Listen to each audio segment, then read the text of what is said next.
Walter Rodney était un intellectuel organiquement lié aux populations qui pensaient des temps. Bla bla bla bla. Blou blou blou. Bien.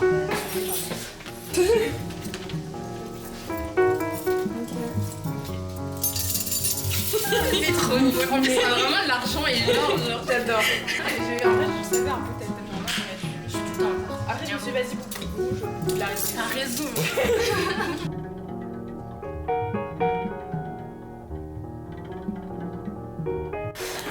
N'hésitez pas aussi à consommer au bar si jamais, ils ont des super soft, donc voilà. Je remercie aussi Dario de la Brèche, qui est du coup une librairie, il est là, qui est du coup une librairie, c'est la librairie du MPA, et c'est une librairie qui est marxiste, féministe, écologiste, et ils ont pris une super petite sélection de livres, dont ce livre-là. Si jamais notre petit exposé vous tente et que vous l'avez pas encore lu et que vous voulez approfondir, n'hésitez pas à faire un petit tour après. Et puis je te remercie toi, évidemment, Aminata, d'avoir accepté de faire ce petit exposé à mes côtés. Donc je vais commencer par présenter un petit peu qui est Walter Rodney. Donc Walter Rodney, c'est une figure du panafricanisme et du socialisme. Il est né en 1942. Et déjà une petite chose, c'est que j'aimerais bien rectifier une petite erreur que j'ai faite dans le petit texte de présentation de l'événement. J'ai dit qu'il était guyanais, alors qu'en fait on dit guyanien, parce qu'il est issu d'une famille ouvrière du Guyana et non pas de la Guyane française. Le Guyana, c'est un État indépendant du Royaume-Uni, il est indépendant depuis à peu près le milieu des années 60, et du coup c'est un État qui est frontalier avec le Venezuela. Donc Walter Rodney n'a vécu que 38 ans, il est assassiné en 1980 et c'était une figure qui a beaucoup travaillé du coup sur l'histoire de la colonisation. Il a également enseigné, notamment à l'université de Dar es Salaam en Tanzanie. Et voilà. Et pendant le temps où il est enseignant à Dar es Salaam, il travaille sur son ouvrage le plus connu, Comment l'Europe a sous-développé l'Afrique, qui est publié en 1972. Et dans ce texte qui est très classique que Aminata va vous présenter, Rodney rejette catégoriquement l'opinion dominante de l'historiographie occidentale selon laquelle l'Afrique n'aurait pas eu de civilisation significative des Européens avant l'arrivée des Européens au XVIe siècle. Donc, par contre, il faut garder en tête que Rodney, il ne cherchait pas à romantiser du coup ces civilisations précoloniales. Il ne pense pas qu'on devrait tomber dans une espèce de romantisme où on devrait chercher à recréer une civilisation qui serait déchue. Il était marxiste, c'est un historien marxiste, et donc il était conscient des différences de classe à l'œuvre au sein de ces dites sociétés précoloniales et qui les rendaient tout aussi exploiteuses que les sociétés occidentales. Donc c'était un chercheur, historien et militant révolutionnaire, et il a perçu le socialisme scientifique comme un moyen pour le continent africain de s'émanciper de l'impérialisme occidental. Donc ça c'est pour une petite brève présentation du personnage. Pour ce qui est du déroulé, ça va être très simple. On va vous présenter deux textes différents. Enfin, moi c'est un ensemble de textes, pas un seul texte. Donc moi je vais vous présenter plusieurs essais qui sont au sein de ce même livre. Et Aminata va vous présenter comment l'Europe a sous-développé l'Afrique. Et on va faire ça pendant à peu près 1 heure. Donc on va alterner. Et puis après, vous aurez 30 minutes pour poser des questions, pour débattre. Et du coup, on n'est pas du tout experte. Vraiment, j'ai appelé cet événement Découvrir Walter Rodney pour qu'on le découvre ensemble. Moi, j'ai commencé un petit peu à l'étudier pour mon mémoire, mais vraiment, on n'est pas experte. C'est un processus collectif. Donc, si vous voulez intervenir, si vous le connaissez bien et qu'on fait des petites erreurs d'appréciation, n'hésitez pas. Donc voilà, je te laisse te présenter. Super. Salut, du coup moi c'est Aminata et je tiens aussi à remercier Sarah pour m'avoir invitée pour l'accompagner sur cette conférence. Surtout que Walter Rodney, en fait c'est marrant, mais c'est un auteur qu'on a découvert à peu près en même temps. Et sinon, qu'est-ce que je peux te dire de plus? Je suis comme Sarah également créatrice de contenu sur Instagram et TikTok. On a en plus des sujets assez similaires, donc c'est très marrant aussi. Et directement, moi, je vais commencer du coup par vous parler de ce livre aussi qui s'appelle Comment l'Europe sous-développa l'Afrique. Comme l'a dit Sarah, c'est un ouvrage qui a été publié en 1972. Et ce qu'il faut savoir, c'est que c'est un livre d'histoire, mais vous savez, des fois on dit que la lecture, l'art aussi, de manière générale, ça peut être des outils d'émancipation.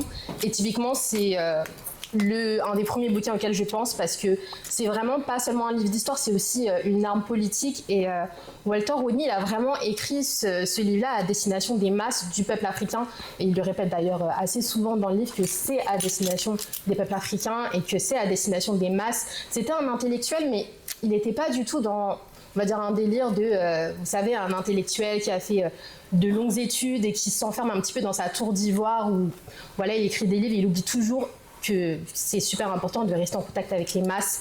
Et j'ajouterais aussi que c'était en fait un intellectuel organique au sens gramscien du terme. En plus, elle a fait une superbe conversation il y a quelques semaines avec Yoann Douai à ce propos.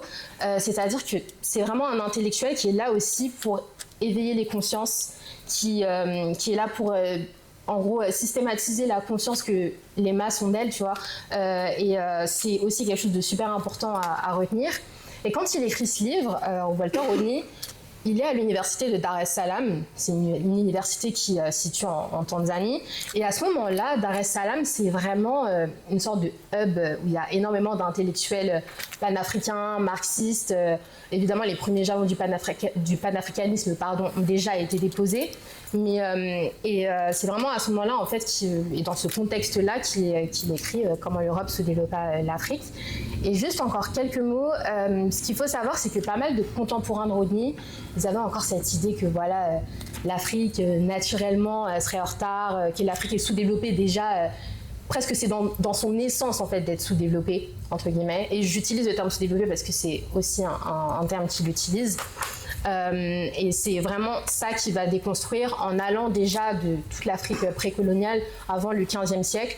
Et il s'arrête au moment, toute la période, on va dire, des décolonisations, donc il s'arrête à peu près à 1960. Donc il faut savoir que c'est aussi une des limites de l'étude, c'est qu'il ne va pas forcément plus loin, il ne va pas forcément parler de néocolonialisme, etc. Il en parle un peu à la fin, mais évidemment, ses recherches s'étendent surtout vers la fin de décolonisation. Pardon.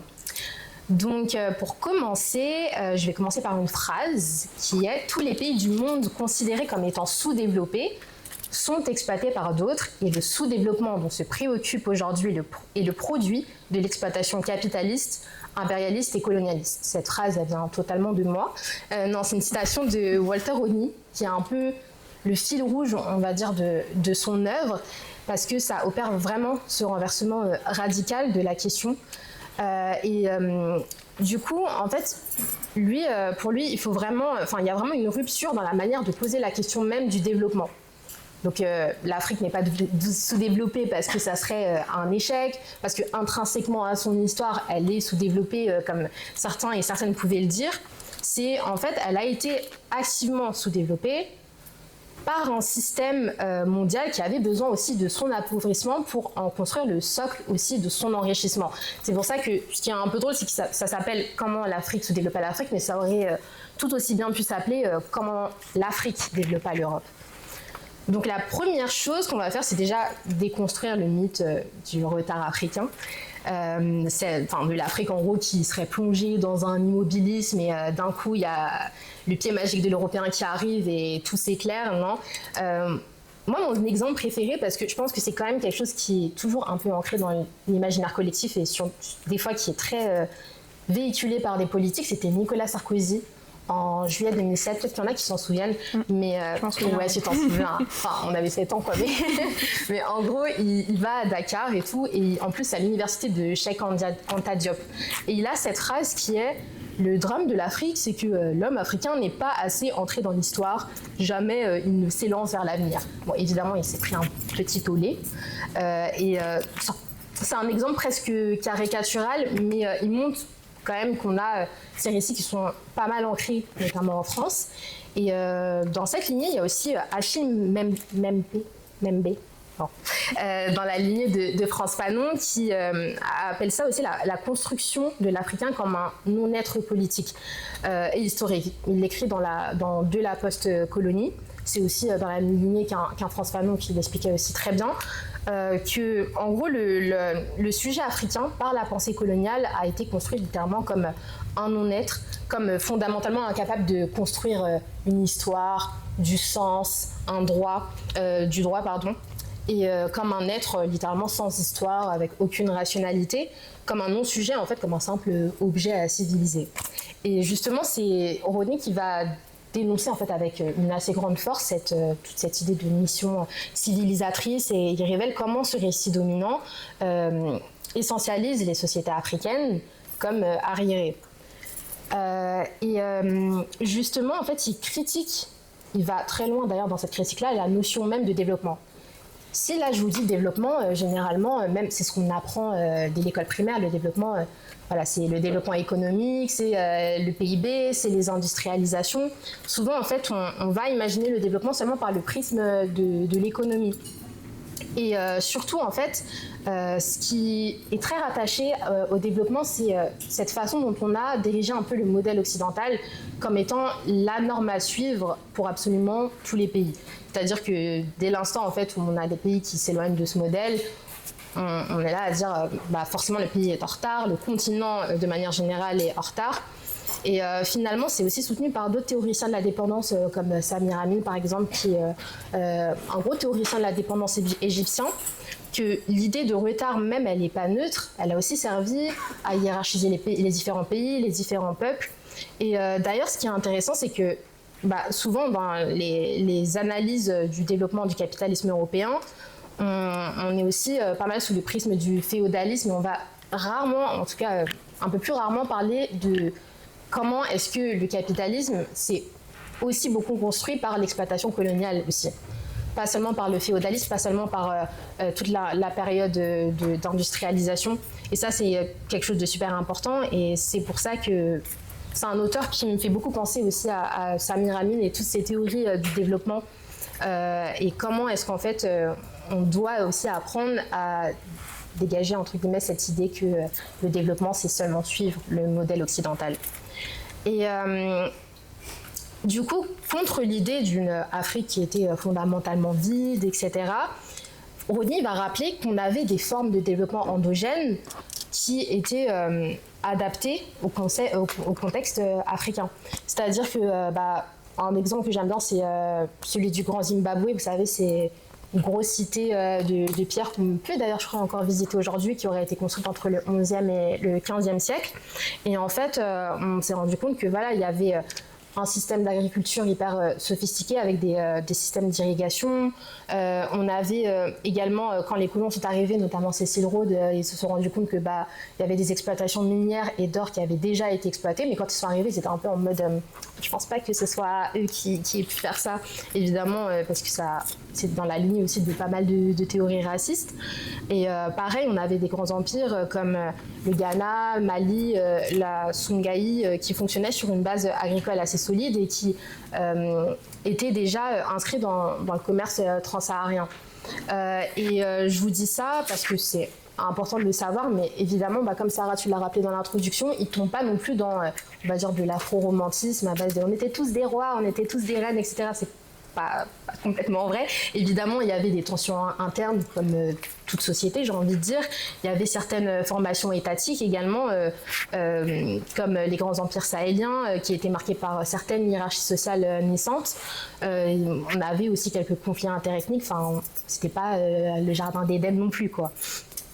Et en somme, du coup, il évite vraiment ce mythe de l'Afrique parfaite, mais sans tomber non plus dans cette notion d'un retard qui serait intrinsèque à l'Afrique. Et du coup, pour Walter Rodney, cette reconsidération, elle ne peut pas être seulement historique, elle est aussi politique et théorique, et parce que comprendre comment le sous-développement a été construit, a été construit tout simplement, c'est aussi chercher les outils intellectuels pour le combattre. Et c'est là que sa pensée rejoint une autre de ses grandes convictions, c'est la nécessité de mobiliser le marxisme, pas forcément comme quelque chose qui vient seulement d'Europe, mais vraiment comme un outil d'analyse. Et c'est là, Sarah, que je te tends le bâton. Pour la question du marxisme, en vrai, je préfère en parler à la fin, parce que je pense que ce sera une bonne ouverture, notamment pour les discussions. Moi, là, les textes sur lesquels je vais rebondir, ça va être plus sur la question de l'éducation. Donc là, tu as fait une petite introduction justement sur la question du sous-développement. Et une des raisons du sous-développement, c'est le fait que l'éducation a été instrumentalisée comme un outil au service des ambitions coloniales et impérialistes. Pardon. Et pour ça, là dans ce recueil, il en parle dans 3 essais. Il y en a un qui s'appelle, je suis désolée, je vais le dire en anglais, mais ça va pas être joyeux. Mais du coup, il y en a un qui s'appelle The British Colonialist School of African Historiography and the Question of African Independence. Donc ça, c'était en 1971. Il y a un deuxième essai qui s'appelle Education, je crois que c'est un discours, qui s'appelle Education in Colonial Africa, donc j'ai pas trouvé la date, qui n'est pas datée.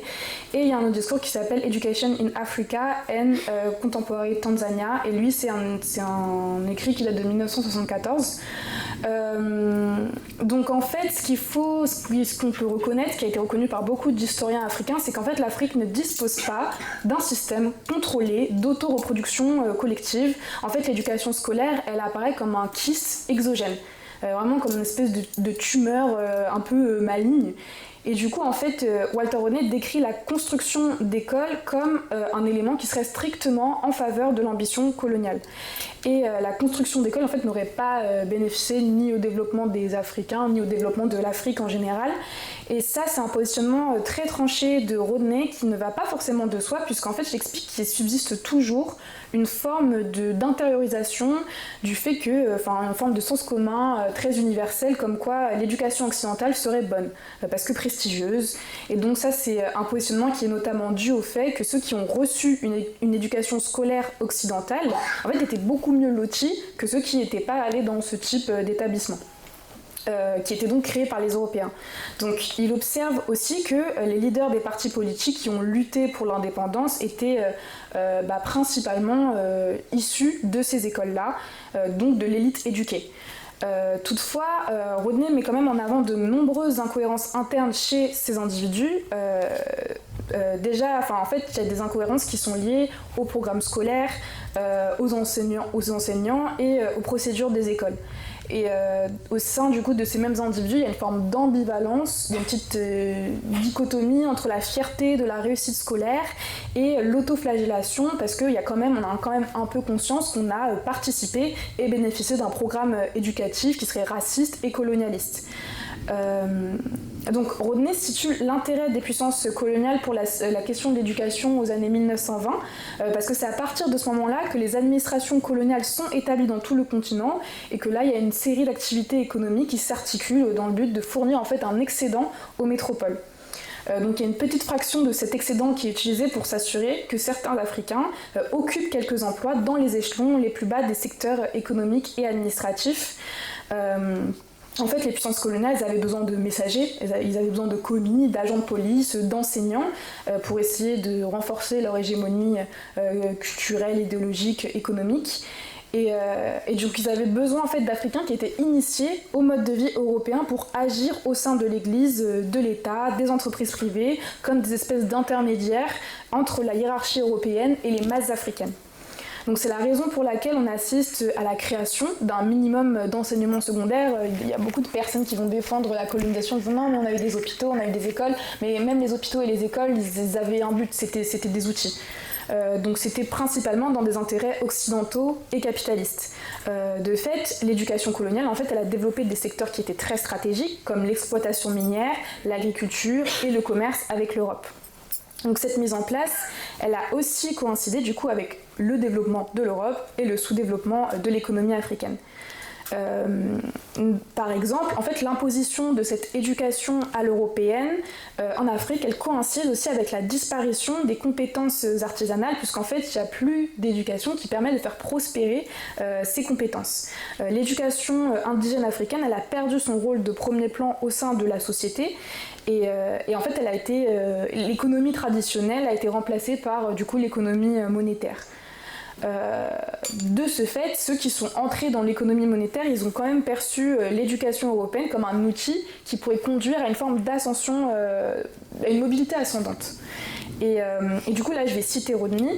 Le fils d'un agriculteur n'était plus en apprentissage auprès de son père, mais était envoyé, dans la mesure du possible, dans une école qui le préparerait à jouer un rôle dans l'économie monétaire, de préférence dans les services administratifs où le prestige était plus élevé. Fin de citation. Toutefois, il ne faut pas oublier que l'Afrique avait son propre système éducatif indigène bien avant l'impact européen. Donc Rodney explique que les enfants africains... Alors par contre, un truc que j'aime pas avec Rodney et que je retrouve dans d'autres historiens africains, c'est qu'il parle de l'Afrique. Dans certaines populations africaines, il parle beaucoup comme ça en général. Et du coup, ça manque de précision. Mais je pense que c'est peut-être spécifique à ces... Je sais pas comment c'est, parce que moi, j'ai pas lu encore ce livre. Mais je trouve que ça manque un peu de précision, on a peu d'exemples très concrets. Mais bon, il disait que les enfants africains qui vivaient dans les forêts connaissaient les noms de dizaines d'arbres à un âge précoce. Et en fait, quand il donne cet exemple, assez évasif mais à la fois un peu précis quand même, c'est pour lui une manière d'expliquer que l'éducation de la période précoloniale était en fait adaptée à un environnement très pratique. Il cherche aussi à illustrer à quel point un Africain éduqué à l'européenne était en fait un étranger qui ignorait son propre pays. Donc il parle d'une rupture dans la continuité du mouvement historique en Afrique dans laquelle il se réfère constamment comme un sous-développement qui englobe les domaines économiques, politiques et culturels. Donc en dépit du prestige dont bénéficiait l'économie européenne, elle était factuellement gravement déficiente sur plusieurs points. Premièrement, c'était une éducation qui était destinée à une infime minorité qui remplaçait le système d'éducation universelle qui avait existé auparavant. Donc Rodney explique que c'était très important de souligner les limitations quantitatives de l'éducation coloniale, non seulement comme... il voulait qu'on arrête de considérer que c'était... Il voulait qu'on corrige la prétention colonialiste qui affirmait que c'est eux qui auraient apporté l'éducation en Afrique. Et aussi, il voulait qu'on comprenne que la situation actuelle en Afrique était profondément influencée par le fait que le système scolaire était du coup hérité du colonialisme et du coup ne pouvait, par essence, pas répondre aux besoins de la majorité de la population. Donc comme dit, cette éducation, elle avait pour but premier de produire des agents de l'administration coloniale et cette éducation, elle était limitée par un cadre idéologique bourgeois et eurocentré et c'est une stratégie qui est parfaitement calculée. Je cite encore Rodney qui dit que les décideurs de l'éducation coloniale ont délibérément et soigneusement élaboré le type de programme conçu pour créer le loyal serviteur africain. Donc, il donne l'exemple des Français qui ont créé la catégorie de cadres. Et en fait, ces cadres, ils n'avaient pas seulement la fonction de commis ou de traducteur, c'était aussi en fait des agents actifs de l'impérialisme culturel français au sein des masses africaines. Donc la formation d'Africains avait pour but de produire une petite élite qui continuerait à diriger le continent dans l'intérêt de l'Europe, même après que les Européens aient renoncé au contrôle politique direct. Donc là, je vais me permettre de faire un petit... Bon là, ça nous fait penser évidemment à la notion de néocolonialisme, donc quelque chose qui subsisterait même après les indépendances, mais aussi au concept de colonialité du pouvoir. Je ne vais pas m'étaler dessus, mais très grossièrement, c'est un concept, le concept de colonialité du pouvoir, il date de 1900 des années 90. Ça a été créé par un sociologue péruvien qui s'appelle Aníbal Quirano. Et donc à la base, c'est un terme qui désigne les superstructures politiques qui furent celles de la colonisation espagnole en Amérique latine. Mais ça s'élargit évidemment à certains types de rapports d'autres types de rapports sociaux qui ont survécu aux guerres d'indépendance de manière générale du 19e siècle. Donc ce rapport social, il se traduit par une division du monde et du travail à partir d'une hiérarchie raciale et la diffusion du savoir fondée sur les principes d'une rationalité européenne qui condamnerait et détruirait les autres formes de connaissance. Donc en fait l'expression colonialité du pouvoir vient apporter la dimension, préciser, théoriser une dimension de durabilité du rapport colonial au-delà en fait de sa période historique. Donc une des conséquences de la colonialité du pouvoir, et je vais conclure sur cette partie, c'est notamment le maintien des structures politiques et sociales coloniales après les indépendances à travers les dirigeants africains. Et parce qu'en fait, si ces derniers, en fait, ils avaient été en théorie privés de pouvoir dans le processus d'imposition de la domination européenne, ils conservaient un certain degré de légitimité et d'autorité aux yeux de leur propre peuple. Et donc cette autorité, les puissances coloniales l'utilisaient à travers des chefs comme des agents au sein de leur système administratif. Donc voilà, en fait cette stratégie elle était, comme je l'ai dit, très explicite et c'était notamment, ça se voyait à travers le fait que c'était obligatoire pour ces petits chefs d'envoyer leurs enfants à l'école afin de pérenniser cette strate de la société africaine. Et je te laisse rebondir. Je vais recommencer. Moi, vous allez remarquer, j'aime bien commencer par des citations, mais du coup, je vais dire l'Europe est littéralement la création du tiers-monde. Ça, c'est une citation de Frantz Fanon, qui l'a écrit du coup dans Les damnés de la Terre en 1961. Donc, comme je le disais juste il y a quelques minutes, ce livre, il aurait totalement pu s'appeler Comment l'Afrique développa l'Europe, et c'est ce dont je vais parler dans cette partie spécifiquement. Rodney va vraiment, et il s'inscrit aussi dans la lignée d'autres penseurs finalement, cette notion que la désorganisation du continent africain, c'est pas un accident ni un effet collatéral de l'expansion européenne et notamment du développement du capitalisme européen. C'est une condition qui va être structurelle et une base matérielle au capitalisme européen. Et j'appuie beaucoup dessus, mais je pense que c'est important parce que quand on parle du développement du capitalisme, on a tendance en fait à oublier tout cet aspect-là, alors que c'est presque capital en fait. Donc avant même les conquêtes coloniales, l'Afrique avait déjà évidemment été profondément transformée par la traite négrière du XVIe au XIXe siècle, qui fut du coup le premier acte de désorganisation planifié pour Rodney. Évidemment, la traite, c'est pas... évidemment, si, c'est un drame humain et un crime moral, mais c'était surtout, une rupture majeure dans les structures économiques et sociales du continent. C'est-à-dire que, évidemment, on parle de millions de personnes qui ont été déportées. On explique aussi que c'était souvent des hommes entre 15 et 35 ans qui étaient en pleine forme, parfois qui avaient survécu à la variole. On se disait qu'ils allaient bien survivre en Europe.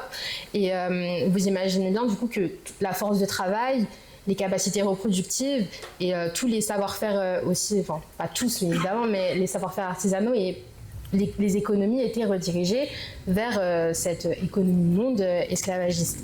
Et donc, à ce moment-là, évidemment, les besoins internes sont orientés vers la demande du marché atlantique. Et donc, ça a créé une économie politique de l'insécurité où les relations sociales s'y réorganisent complètement différemment auparavant. Et il y a un point aussi qui est assez intéressant que moi, je ne connaissais pas, mais en gros... c'est des chercheurs qui ont évalué la population du continent africain et l'ont comparé en fait avec d'autres continents tels que l'Europe et l'Asie. Ils expliquent qu'entre 1650 et 1900, la population du continent africain n'a augmenté que de 100 à 120 millions, donc de 20 millions. Tandis que par exemple, si on prend le continent asiatique, donc de 1650 à 1900, la même période, il passe de 257 millions à 857 millions. Pour l'Europe, c'est à peu près pareil, on a une très grosse augmentation. Et pour le continent africain, spécifiquement entre 1650 et 1850, en fait, la population, elle stagne, elle reste à 100 millions. Et donc, ça aussi, on ne s'en rend pas forcément bien compte parfois, mais ça a eu évidemment des conséquences majeures aussi sur le développement économique du continent. Et il explique également que les produits parfois qui étaient échangés en retour avec des chefs africains, et c'est pareil, j'ai la même remarque que Sarah, parfois en fait c'est un peu flou donc on n'a pas de pays par exemple qui sont hyper bien cités, même si plus je pense que dans Décolonial Marxisme, donc son deuxième ouvrage, mais disait que parfois on échangeait avec des biens sans valeur, des biens parfois qui étaient très facilement consommés et qui étaient très périssables, donc c'était pas forcément la meilleure chose entre guillemets pour développer vraiment des économies locales durables. Donc les économies africaines ont été désarticulées, vidées de cohérence interne et redirigées vers un but en particulier. Mais ce que Rodney va mettre en lumière, c'est que l'Afrique a été inscrite dans ce que... Il n'en parle pas directement dans son livre, mais ça fait penser à ce que Marx disait par rapport à l'accumulation primitive. C'est-à-dire tout ce processus historique où on a une séparation violente des producteurs d'avec leurs moyens de production, comme la terre. Et donc cette dépossession, elle est souvent marquée par la coercition et par la violence, et elle a permis de créer une main-d'œuvre libre, mais libre au sens figuratif, puisque c'est-à-dire sans leurs moyens de production. Et donc ce qu'ils ont, c'est leur force de travail qu'ils ont. Et ça aide en fait à accumuler du capital initial. Là, il l'applique un peu au cadre du continent africain. Et c'est vrai, je tiens quand même à le dire, mais c'est vrai que tous les pays africains n'ont pas été touchés de la même intensité. Quand on parle d'esclavage, évidemment, il y a certaines zones qui ont été plus exposées que d'autres. Mais ce qui rappelle assez bien, c'est que ça a quand même, évidemment, un peu déconstruit, on va dire, les structures locales. Parce qu'on imagine, par exemple, un pays qui avait des bonnes relations commerciales avec le pays d'à côté. Le pays d'à côté qui, lui, d'un coup se retrouve à être engrainé dans cette économie monde esclavagiste, effectivement, ça perturbe également les structures même de ce pays-là, même s'il est moins concerné, entre guillemets, en termes d'intensité. Mais du coup, ce qu'il explique assez bien, c'est que la traite transatlantique a constitué une matrice de désorganisation continentale. Et ça a été la première étape dans l'intégration violente de l'Afrique au capitalisme mondial. Donc, après toute cette période, évidemment, l'Europe s'est mise à contrôler directement les terres, notamment les ressources, les structures productives, les institutions, et la désarticulation qui a déjà commencé avec la traite devient ici vraiment structurelle. Il ne s'agit pas seulement d'occuper un territoire, mais d'en rediriger totalement le fonctionnement. Et donc, les économies africaines sont restructurées, je ne sais plus parler, autour de l'exportation. On impose par exemple des monocultures. Donc, tu vas avoir le cacao en Côte d'Ivoire, l'arachide au Sénégal, et on a une ressource, on a un acheteur, une destination. Donc ça, c'est ce qu'on appelle les monocultures. Et donc, l'économie va vraiment être tournée vers l'extérieur, vraiment dans une logique d'économie extravertie. Elle s'accompagne évidemment de transformations des rapports sociaux. On impose par exemple la propriété privée là où la terre était collective. On impose le salariat là où le travail auparavant était communautaire dans certains pays. On impose une fiscalité en argent là où on avait des paysans qui n'avaient pas forcément d'argent. Et donc là où l'économie reposait sur le troc également ou encore des cultures vivrières, là c'est un complet basculement. Et donc il va résumer cette violence avec cette phrase assez forte que je vais citer. J'ouvre les guillemets, le colonialisme n'a jamais eu qu'une seule main, celle d'un bandit manchot. Donc il y a vraiment cette idée que il y a une continuité de la violence qui commence avec la traite négrière et qui se perpétue notamment avec la colonisation et le travail forcé aussi dans les colonies. Je pense que à chaque fois le premier exemple qui me vient en tête c'est le règne de Léopold II du Congo belge que peut-être vous connaissez, charmant personnage, qui était du coup le roi des Belges qui a régné sur l'État indépendant du Congo de 1885 à 1908 jusqu'à ce qu'ils obtiennent, qu'ils passent en fait sous domination belge, et il est connu pour sa violence. Parfois on parle des mains coupées, les Congolais par exemple s'ils n'étaient pas assez rapides entre guillemets au niveau du travail, on leur coupait les mains. Donc c'était vraiment un règne extrêmement violent, et il explique que cette violence elle n'était pas anomique, elle est vraiment structurée. Elle rend les sociétés africaines incapables de fonctionner, on va dire, sans la métropole, avec des secteurs tournés très vers l'extérieur, sans logique interne et sans réelle cohérence propre. Et donc, c'est pas seulement une destruction matérielle, comme on pourrait le penser, c'est une désarticulation sociale où les sociétés africaines sont empêchées de fonctionner correctement sans réelle autonomie. C'est pour ça que y a pas mal de théoriciens de la dépendance, on parle de dépendance justement pour ça. Et c'est Samir Hamid, du coup, dont je vous parlais tout à l'heure, qui appellera ça une désarticulation structurelle. Donc, c'est-à-dire un système dans lequel l'économie d'un pays devient incapable de vivre et de fonctionner par elle-même, parce que tous les secteurs sont tournés vers l'extérieur. Et donc, c'est compliqué de créer un réel développement autonome et local, parce qu'on a des structures en fait qui sont complètement affaiblies et brisées. Et évidemment, un point qui est super important, c'est que le capitalisme ne modernise pas, il instrumentalise. Donc on nous vend un peu parfois l'idée d'un progrès généralisé, etc. Des fois, le progrès, il peut être très facilement instrumentalisé comme cette chose hyper bien, etc. Alors que parfois, ça peut littéralement juste véhiculer encore plus de logique capitalistique. Et donc l'idée d'un quelconque progrès par le marché, d'un apport technique ou institutionnel, ça peut être comme une sorte d'écran de fumée. Par exemple, ce qu'il explique assez bien dans le livre, et c'est un exemple qui est plutôt connu, mais vous savez, les chemins de fer, les différentes infrastructures, parfois on nous vend ça comme si c'est génial, genre on a colonisé, vous avez des trains maintenant, vous avez des voies de fer, mais en fait il explique que c'était pas du tout créé pour les populations locales, c'était parce qu'on voulait acheminer les ressources et les marchandises beaucoup plus rapidement parce qu'on en avait affaire de la population locale. Par exemple, il y a un autre exemple, moi, qui m'avait un peu... qui m'a beaucoup retenu et je me suis beaucoup attardée dessus, c'est à Ibadan, donc c'est au Nigeria, le gouvernement colonial britannique maintenait un service hospitalier avec 11 lits, évidemment c'était ségrégué, tandis que un demi-million de Noirs en fait se partageaient seulement 54 lits. Donc cette critique elle va rejoindre une réflexion beaucoup plus large sur la nature même du capitalisme. C'est peut-être que vous l'avez vu passer, mais c'était une vidéo de Blas où Sylvie Laurent parlait de son livre qui s'appelle Capital et race, et elle montre que le capitalisme dès sa naissance est racialisé.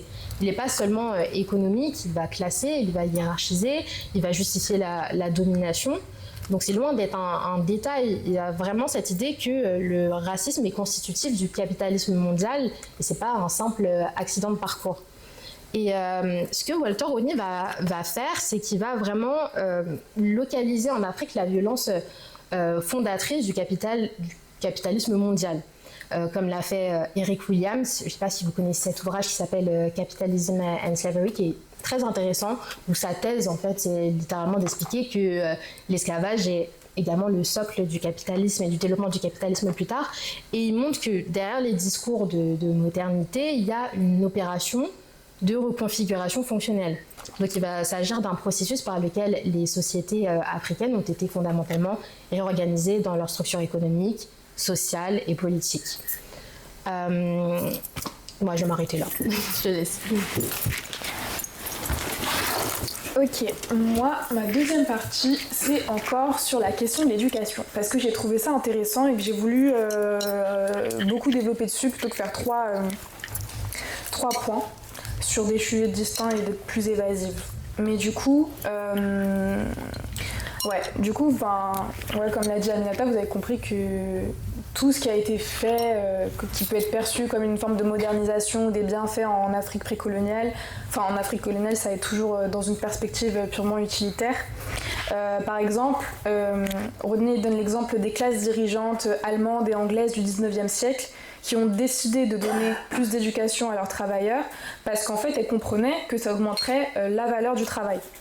L'éducation, c'était un outil dans le cadre de la maximisation des ressources. Et du coup, en fait, par exemple, vous avez, et à nouveau, ça, comme je dis, c'est explicite, hein, c'est pas, vous avez le ministre français des colonies qui s'appelle Albert Sarraut qui parlait à ce sujet d'une politique de la mise en valeur.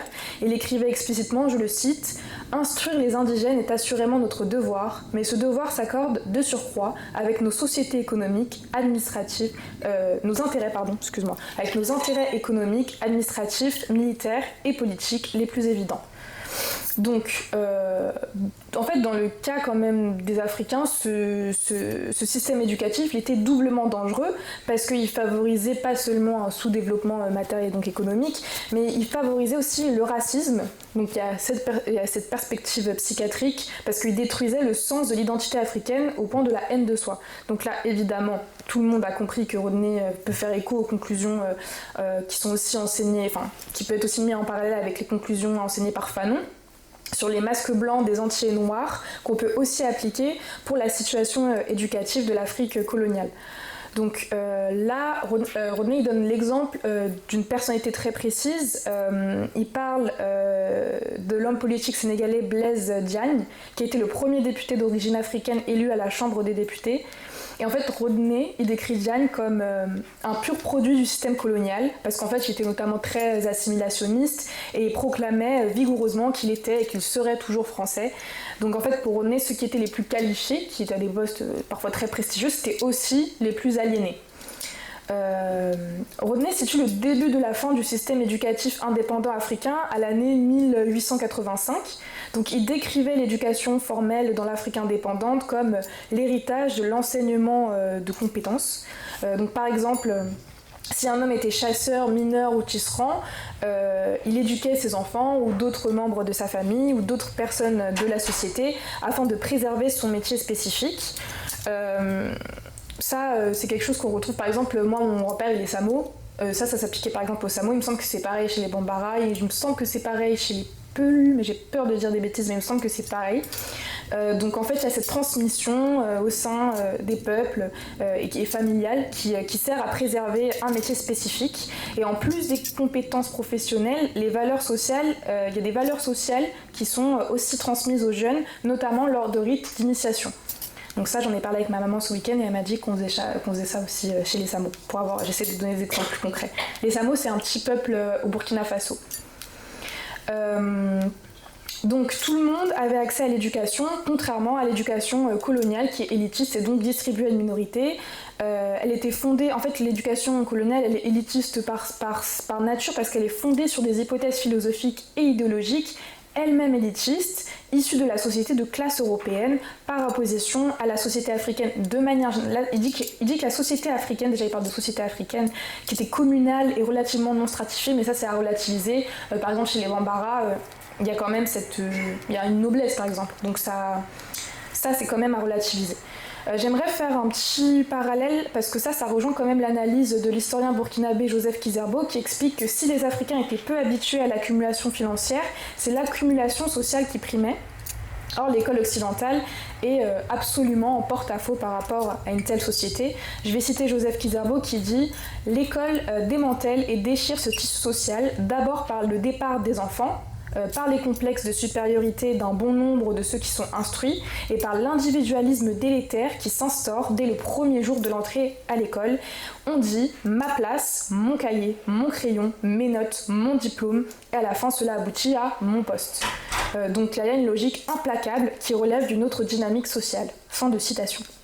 Donc on voit la résonance de Kizerbo avec Rodney qui arrive un peu plus tard, pour qui naturellement dans un système sociologique stratifié, l'éducation sert l'intérêt de la classe ou de la race dominante. Lorsque le système éducatif européen était transporté en Afrique, il est devenu encore plus limité et élitiste qu'il ne l'était déjà. Parce qu'en fait, le but des colonisateurs, c'était de sélectionner qu'un tout petit nombre d'Africains, du coup pour aider au travail de la colonisation. Je vais citer Rodney, j'essaie de pas trop vous barder de citations, mais j'ai quand même pris celle que je trouvais pertinente. Il dit « Le point a été très clairement énoncé par les colonisateurs. Pourquoi voulons-nous éduquer les Noirs ? Parce que nous dirigeons le pays, mais nous ne pouvons pas le faire tout seuls. Nous avons besoin de quelques messagers et traducteurs africains. Nous avons besoin de commis africains dans les chemins de fer, la fonction publique et les sociétés commerciales. Nous avons besoin d'enseignants pour former ces messagers et commis. » Donc ça a énormément de conséquences sur le sens commun des populations africaines, notamment sur la notion de propriété privée. La colonialité passe aussi par le contrôle des subjectivités, des imaginaires, des valeurs. Donc pour le cas de la propriété privée, à nouveau, ça c'est un concept qui a été totalement, je relativise, mais qui a été quand même pas mal injecté par les Européens en Afrique. Donc vous avez Nyerere, l'ancien président tanzanien, qui a écrit là-dessus. Il dit que là où la terre était autrefois la propriété de toute la communauté, elle est devenue commercialisée. Donc il explique que c'est sous le colonialisme que la terre a été achetée et vendue et que ça c'était un concept qui était totalement inconnu auparavant. Donc un des points notamment du TANU, donc ça c'est le parti politique qui a été fondé par Nyerere, un des points je vous le cite, tous les citoyens et citoyennes sont les communs propriétaires de toutes les richesses naturelles du pays et en sont redevables vis-à-vis de leurs descendants. Donc attention, je cite Nyerere, mais je précise tout de même que Rodney était très critique de son régime, qui considérait comme une forme de capitalisme d'État, bien éloigné de l'idéal socialiste. Donc ça c'est une petite parenthèse. Donc Nyerere s'aligne, en tout cas en théorie, pas forcément en pratique, mais en théorie avec le positionnement de Rodney, en expliquant que l'étranger a introduit le concept de la terre commune comme marchandise vendable sur le marché. Et je vais encore faire un parallèle avec Kizerbo qui a écrit que dans de nombreux pays africains, très souvent avant l'invasion coloniale, les choses les plus précieuses ne devaient pas être vendues. Donc la terre, l'eau, les remèdes ou les titres de noblesse. Et que cette logique, elle a quand même subsisté dans de nombreux groupes africains qui n'étaient pas impliqués dans les nouveaux rapports de production dits rationnels, comme le prix ou le profit. Donc pour lui, en fait, il y a certaines structures non capitalistes qui ont subsisté en Afrique, mais après il écrit ça en 1987, donc je ne sais pas dans quelle mesure c'est toujours d'actualité. Un dernier exemple exposé par Rodney en termes au sujet des modifications des mœurs réside dans le fait que l'éducation africaine était synonyme de praxis, donc l'alliance entre la théorie et la pratique. On apprenait sur la vie. Concrètement, l'individu était instruit sur la vie de sa communauté afin de remplir son propre rôle au sein de la communauté et de comprendre et compléter simultanément le rôle des autres. Donc l'éducation africaine était très spécifiquement orientée sur la vie quotidienne.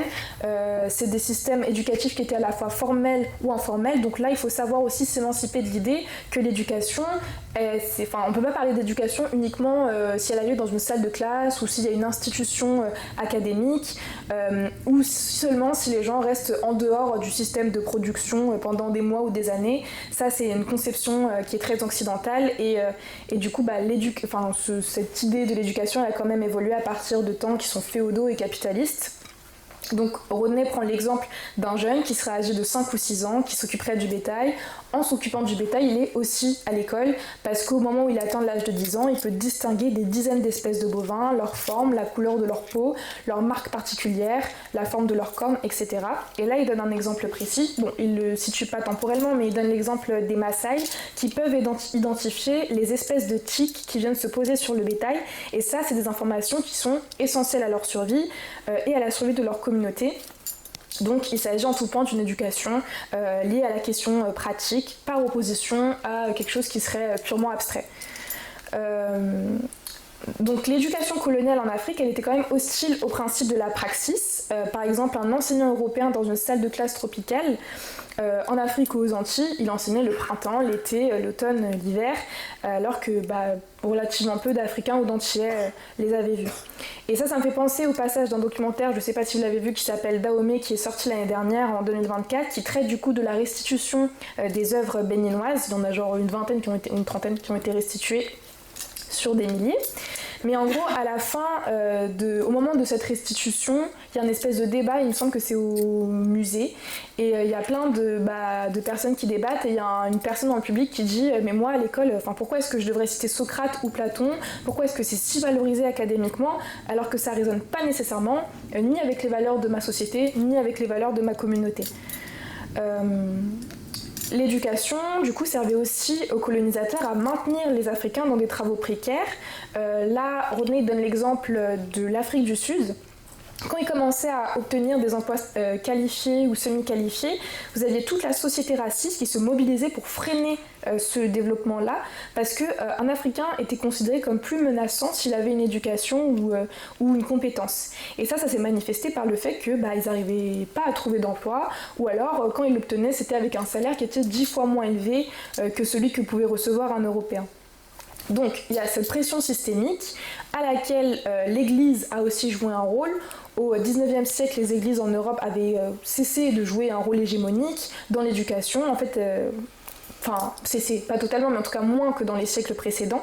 Et l'Europe avait pris conscience que l'Église devait être séparée de l'État et de l'éducation civile, parce que en fait, l'approche très métaphysique du christianisme était hostile à la pleine élaboration du savoir européen, en particulier dans la science.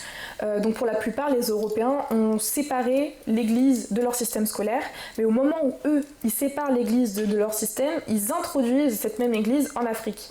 Donc on peut observer que les méthodes d'enseignement, elles évoluaient en Europe, mais celles en Afrique, elles restaient figées dans un moule très victorien. Et en fait, ils ont trouvé quand même utile de créer des approches de la connaissance qui n'étaient pas forcément pertinentes et qui au contraire étaient très mystifiantes, parce que ils voulaient que les Africains apprennent la crainte de Dieu. Ça, c'est les missionnaires en Afrique qui disaient très clairement « Nous voulons leur enseigner la crainte de Dieu ». Mais pour terminer cette petite partie sur une note plus positive, il y a quand même eu des petites tentatives pour s'émanciper de ce moule occidental au sein de l'éducation, notamment à l'université d'Ibadan dont tu as parlé au Nigeria, mais aussi en Tanzanie, là où Walter Rodney a enseigné, avec notamment en Tanzanie l'introduction du Swahili comme langue de l'éducation nationale. Donc ça a permis à ceux qui rentraient dans l'école secondaire en Tanzanie d'avoir la possibilité de définir leur vision du monde dans une langue qui était liée à leur propre environnement. Et ça permettait aussi de créer un lien entre la paysannerie et les classes supérieures, contrairement à la langue européenne dont l'utilisation divisait.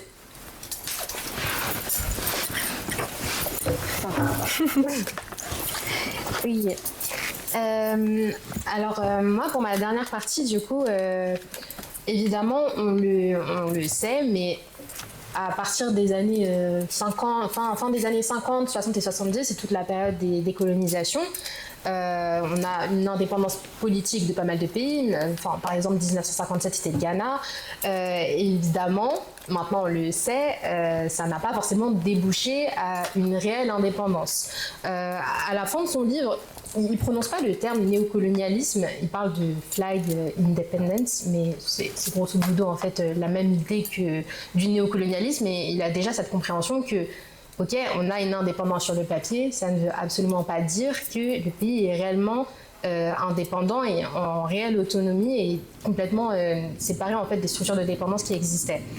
Et dans les faits, du coup, les économies africaines, certaines autres économies africaines ont continué à fonctionner sur les bases posées déjà par la colonisation, comme les monocultures d'exportation ou encore la dépendance aux cours mondiaux. Et un point assez important aussi, c'est la dette extérieure croissante. Si vous voulez, plus tard, on pourra parler du cas d'Haïti qui est assez intéressant. Peut-être que vous avez vu aussi, il y a pas mal d'actualités à ce propos en ce moment. Et donc, on a des pays africains qui obtiennent leur indépendance formelle. C'est un moment symbolique hyper fort. Parfois, il y a des changements de drapeau, un nouvel hymne, etc. Et pour Rodney, ce moment, il va absolument pas marquer une réelle rupture structurelle. C'est-à-dire que c'est un tournant.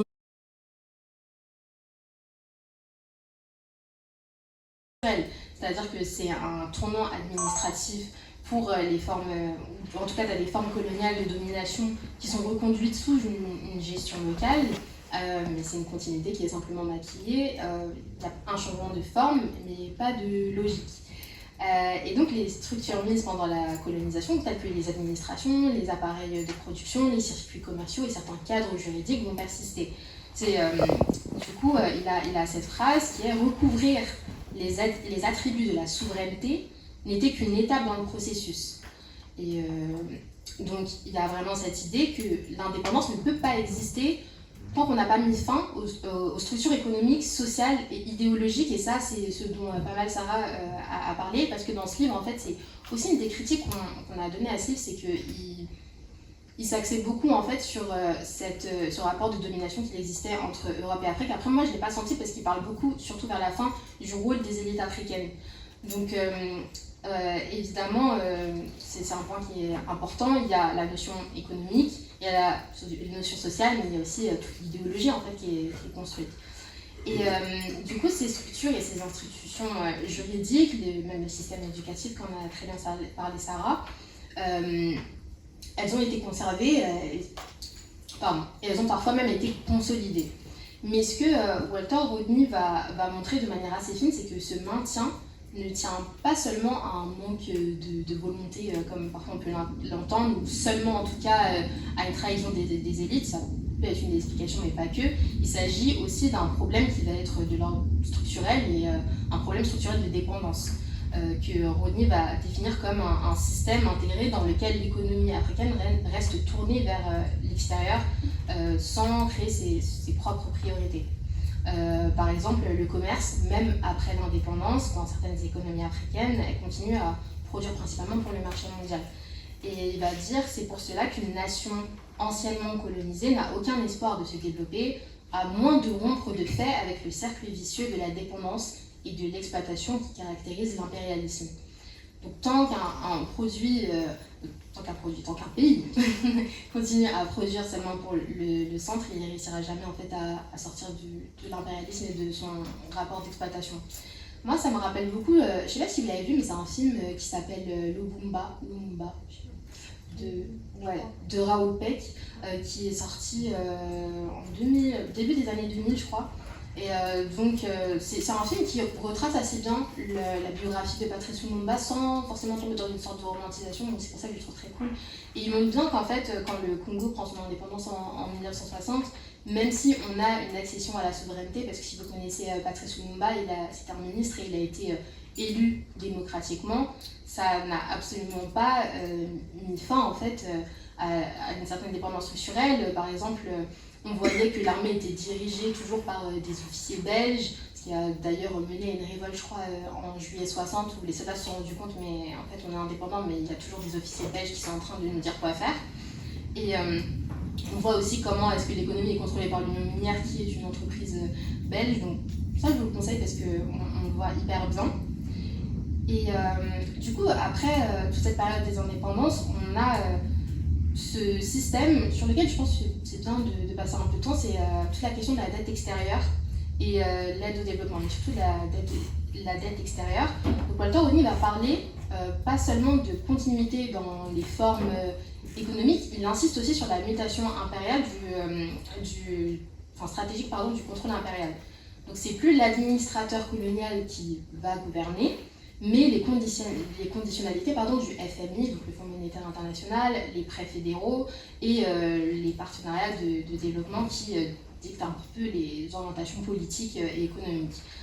La postface, elle a été écrite par Abdulrahman Mohamed Babou. Il va dire « Car si une chose est claire, c'est que les investissements étrangers ne sont pas la solution à notre arriération économique, ils en sont la cause. » Ce qui va nommer investissement étranger, ça va être notamment des prêts qui vont être accordés à des jeunes États africains, supposés accélérer le développement, mais en somme, on découvre en fait que ça n'a pas toujours été au développement et qu'en réalité, c'est des fonds qui vont générer un certain mécanisme d'endettement perpétuel, donc avec les intérêts, le service de la dette et parfois des plans d'ajustement structurel qui imposent en fait aux États des politiques dictées depuis l'extérieur. Donc en fait, même en termes économiques, quand on a l'Europe qui semble faire un pas, qui est là en mode on vous donne des prêts, etc., ça peut encore une fois être un outil et une logique néocoloniale.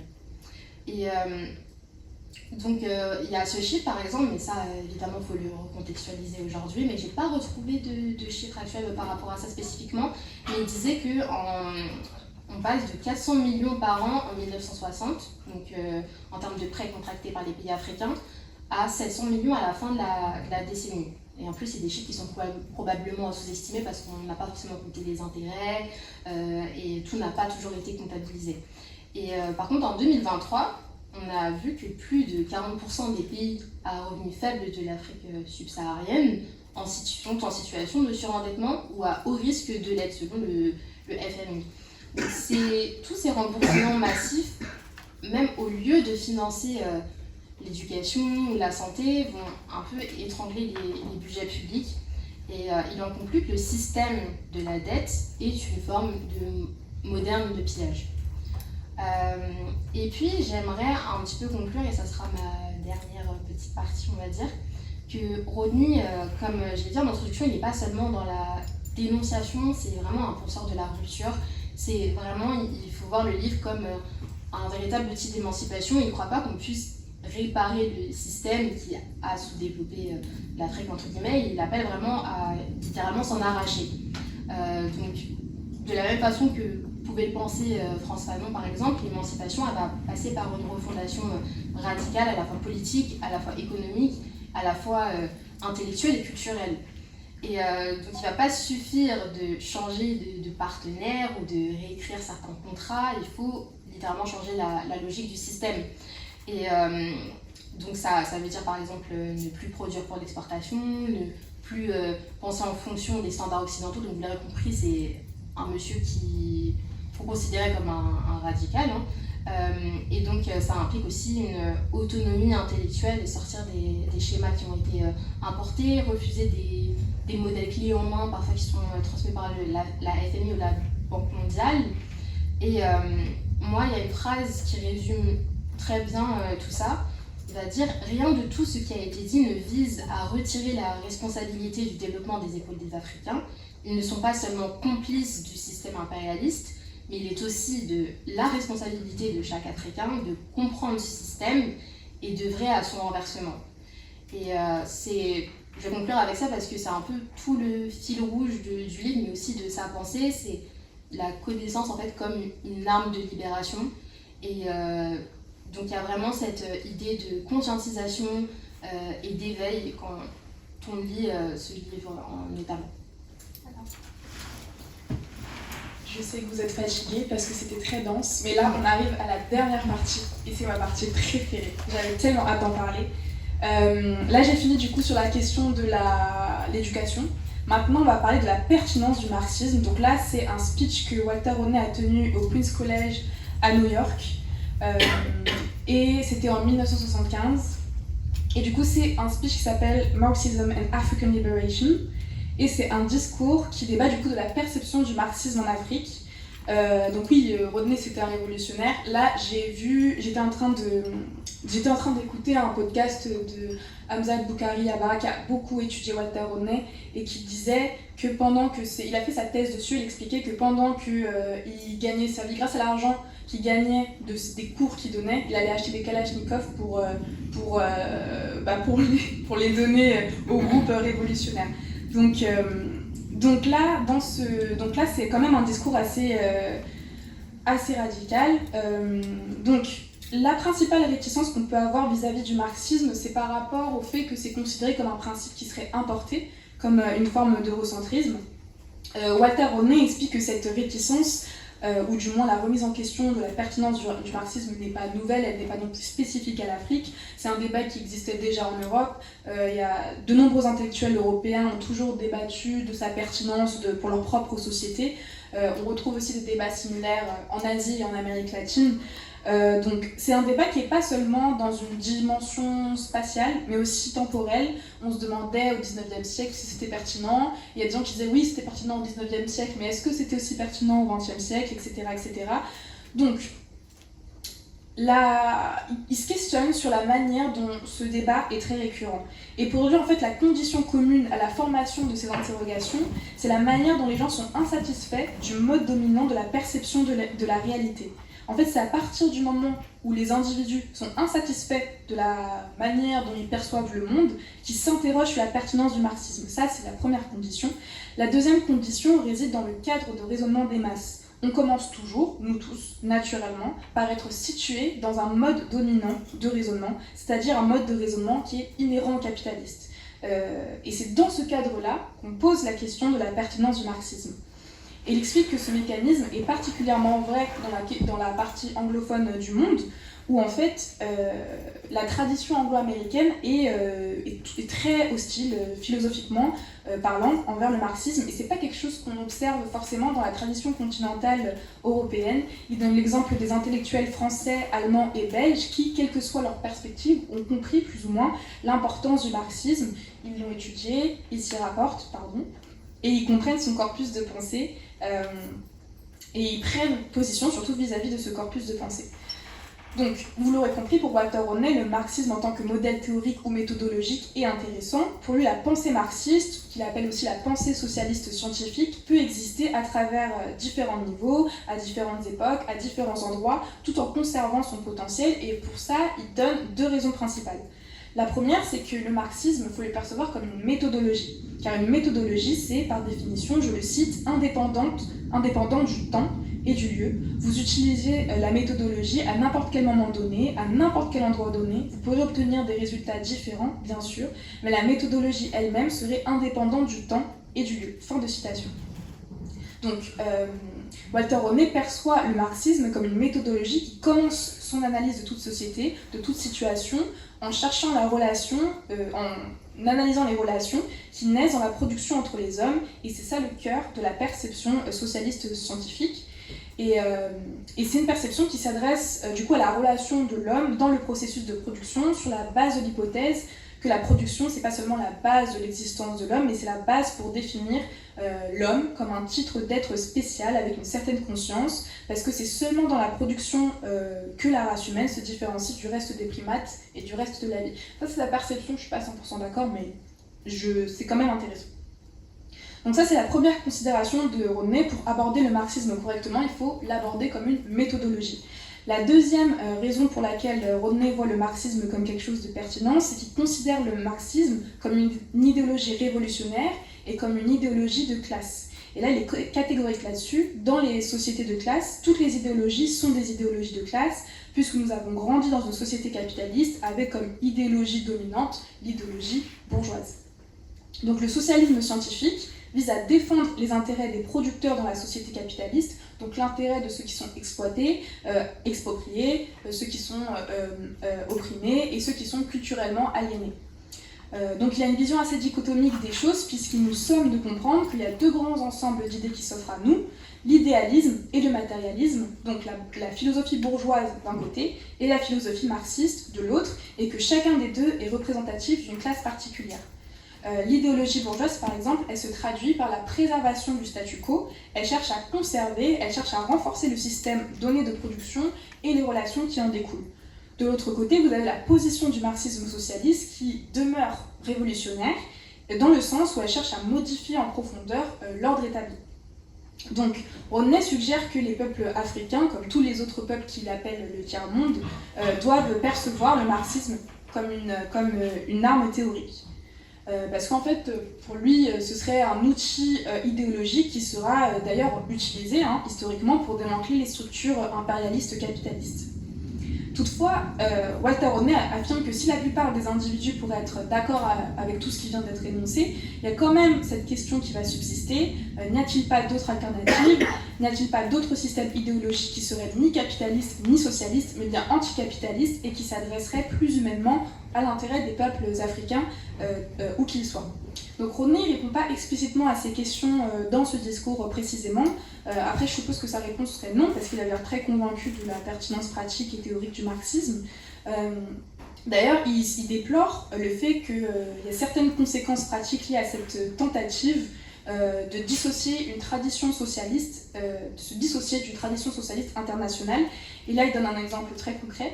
Il donne l'exemple du Ghana avec Nkrumah, qui avait obstinément refusé d'accepter l'existence de classes. Pour lui, il n'y avait pas de contradiction de classe au Ghana, alors que ces contradictions de classe, elles étaient fondamentales. Et en fait, cette position a été contredite par Nkrumah lui-même lorsqu'il a été renversé. Après son coup d'État, il a vécu en fait en Guinée-Conakry auprès de Sékou Touré jusqu'à sa mort. Et en fait, il a écrit un petit texte qui s'intitule « La lutte des classes en Afrique ».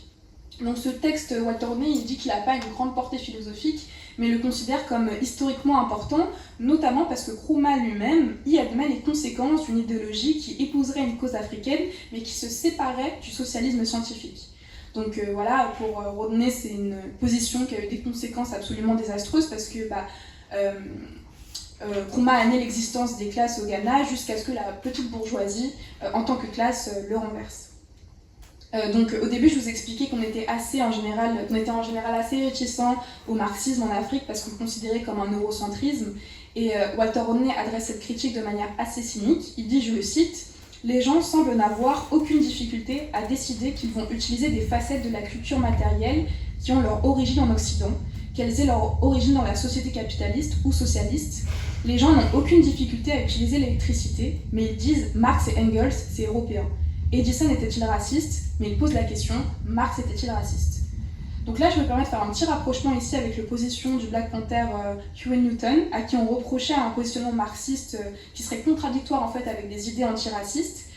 Dans les années 70, il avait dit, je le cite, « Si vous êtes un matérialiste dialectique, le racisme de Marx n'a pas d'importance, vous ne croyez pas aux conclusions d'une personne, mais à la validité d'un mode de pensée, et nous, dans le parti, en tant que matérialistes dialectiques, reconnaissons Karl Marx comme l'un des grands contributeurs à ce mode de pensée, que Marx ait été raciste ou non est sans rapport et sans importance pour déterminer si le système de pensée qu'il a aidé à développer livre des vérités sur les processus dans le monde matériel. » Donc ça corrèle avec la position de Rodney, c'était à la même époque à peu près, qui explique dans son discours qu'une loi scientifique de la société peut être appliquée indépendamment de son origine ou de ses créateurs. Mais toutefois, il précise que cette idéologie, lorsqu'elle est appliquée, doit être appliquée avec sensibilité. Elle doit être appliquée avec une compréhension approfondie des réalités internes d'une société donnée. Donc là, on peut encore faire un petit parallèle avec un article qui a été écrit par Joseph Kizerbo dans les années 70. Kizerbo n'était pas très marxiste, mais il l'était plus quand il était un peu plus jeune. Et à ce moment-là, il explique assez similairement qu'il ne s'agit pas de tomber dans un dogmatisme ou dans la mythologie, et que si le marxisme s'offre à nous, il doit être recréé dans des conditions spécifiques africaines. Donc Rodney présente le marxisme comme un fait historique avec une particularité mouvante qui serait extensible. Donc le marxisme n'est pas seulement la somme de l'histoire des autres, mais bien une force vivante. Et du coup, on doit faire cet effort intellectuel d'adaptation. Il ne s'agit pas de prendre ce qui est strictement produit sans l'adapter à nos propres sociétés. Donc pour conclure mon petit exposé sur ce discours de Rodney, j'aimerais quand même encore vous citer Huey Newton qui explique que Marx n'était pas dogmatique, que Marx lui-même avait dit une chose que je ne suis pas un marxiste. Et ça, en fait, en ça, il voulait du coup pousser les différents partis politiques des travailleurs à ne pas seulement accepter le passé, le présent ou le futur, mais bien à les comprendre et d'être capable de prédire ce qui pourrait arriver dans le futur. Et en fait, il s'agit d'agir intelligemment de telle sorte à produire la révolution que nous voulons tous. Voilà.